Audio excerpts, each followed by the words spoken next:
Hi guys, this is the Counterhit with inverted rubber video. Again, just going to show you both forehand and backhand counter hits from the front and then from the side. So starting here, forehand side, front view. Again, you can see a big key fundamental here is the fact that the essence of this stroke is to make it blend in well both with your block and with your loop stroke. So you try to keep all your fundamentals pretty much the same. So the footwork and stance is fairly much the same. The use of the shoulder action to bring the bat back rather than just using an arm action is the same. Use of the free arm is the same. Waist turn, looking at the ball, all really the same principles at work. The only real differences that I'd say here is because this is my more or less my warm-up, my counter hit stroke that I'd use in a warm-up, I'm really not focusing on spinning the ball too much. So the bat face is a little bit closed, but not too much. I'm not trying to put a heavy amount of spin on it in any way. So where this would be, this would fit into my game in terms of where I would be generally having the opportunity to block the ball. Perhaps the opponent hasn't put that much power into it. I have a little bit more time and opportunity to hit a little bit harder, do something a little bit more aggressive than just a plain old block, but not necessarily enough time or correct positioning to perhaps loop the ball back. So it's more of a forcing shot to set up an opportunity would be the way I'd use it in my particular game. Again, you can see here really the free arm is just being used to balance and point the way. The bat doesn't go back anywhere near as far as it does for the loop. And I'm just going to go to a slow motion here and just talk through the slow motion. Gives you a chance to see really it's only the shoulders really bringing the bat back. Minimal wrist action. The key here is again get it a little bit higher than the net. A little bit higher again than a block because you're really driving through the ball. A little bit of top spin on the ball and a forward sort of swing. Footwork still being used. Eyes watching the ball carefully. And to take this stroke to the next level and start to loop the ball, all it would really be required would be taking the bat back a bit further with the use of the shoulders and waist. Possibly taking the bat down a little bit lower so that I can get more of an upward and forward swing rather than just forward swing, and that would give me a fairly smooth transition from a block to a counter hit to my loop stroke. And this really this sort of counter hit stroke here fits in the middle of those ranges between the block and the forehand loop. A controlling stroke to set up more aggressive loops.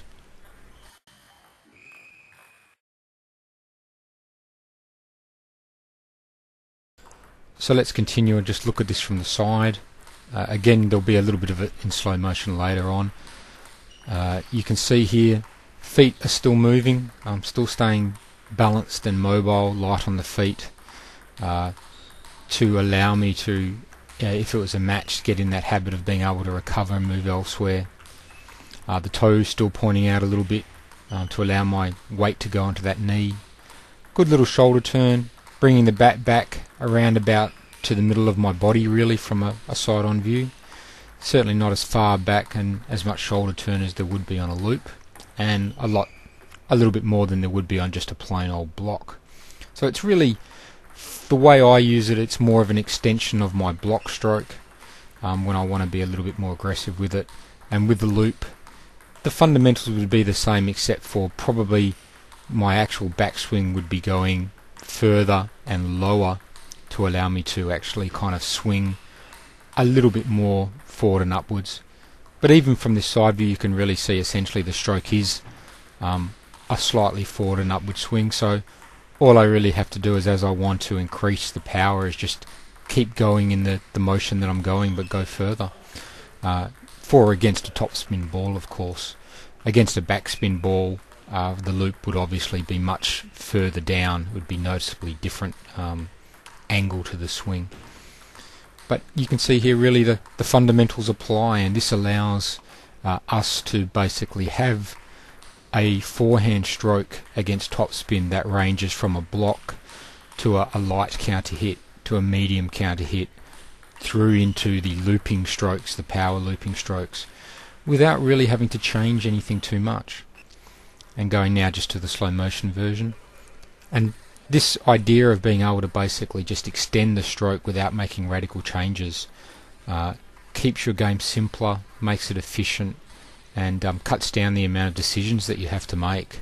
And all of those are pretty much good things for us, especially if we're not playing often and we're not sort of like necessarily so well trained that we can do everything on the table instinctually and automatically. Then being able to cut out some decisions is good. Again, you can see here really the bat just going back to the middle of the body, no further. It's really been taken back by the shoulder turn and the waist turn there. And the waist turn and shoulder turn is still happening, it's just not happening as much as for the bigger loops. So I'm not sort of, I'm not breaking form, all I'm doing is doing my medium form with a medium turn, keeping things consistent and much easier that way. Still a little bit of foot action going there. I could probably be even a little bit lighter, but again, just counter hitting. But again, just a nice, easy, consistent form and fairly good basic technique on the counter hit itself.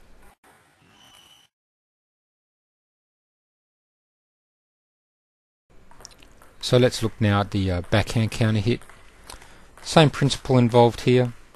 Really, I'm looking for on my counter hit just to extend that block stroke and fall more or less in between the block and the loop. Recovery again could be a little bit further, but towards my forehand in a slightly more neutral position. But it's not too bad for a fast counter hitting training exercise. You can note the wide stance being used here, and that I am really playing from a quite square to slightly forehand stance. Free arm has less to do here, it really just has to hang there and balance me out. Very little shoulder turn involved here. Again, that moving forward slightly of my right shoulder just to allow me to have some room to swing still occurs, but very little rotation from the waist or from the shoulders themselves, just not needed in the stroke.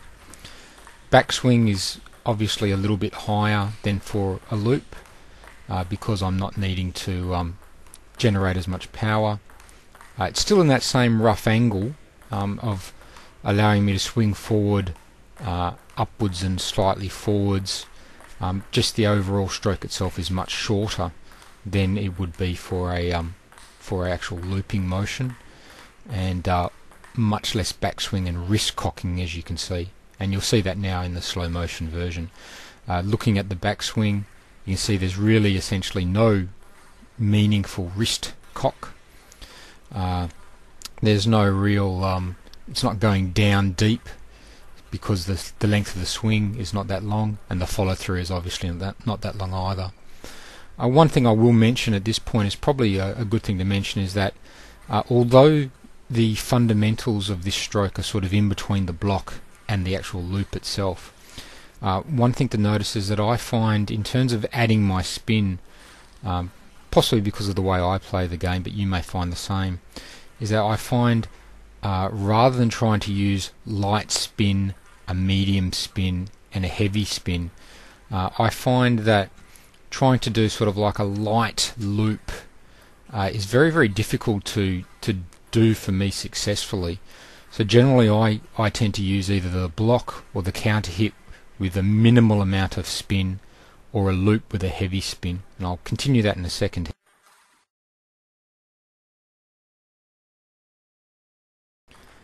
And while we go to the side view here, I'll just continue that theme. Every player is different, we all have different strengths and weaknesses, and what I was touching on there was that personally for my game I find that blocking or counter driving with a minimal amount of top spin and a fairly full face of the bat is fine. I'm very comfortable with that. Looping with heavy spin, again, I'm very comfortable with that. What I find a little bit more difficult for is those medium strokes such as here, just a little bit bigger than this counter hit.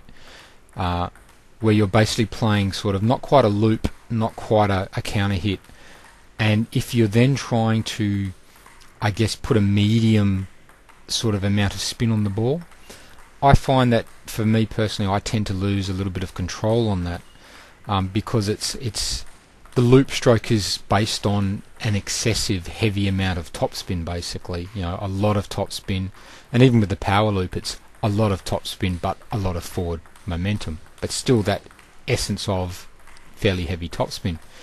To then go to a ball that's basically you're trying to medium topspin it, I find that personally quite difficult. I don't use that a lot in my stroke repertoire.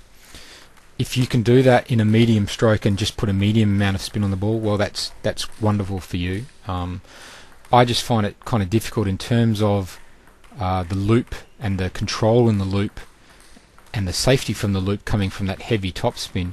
To try and do only a medium amount of topspin kind of robs me of a lot of my control against the opponent's spin.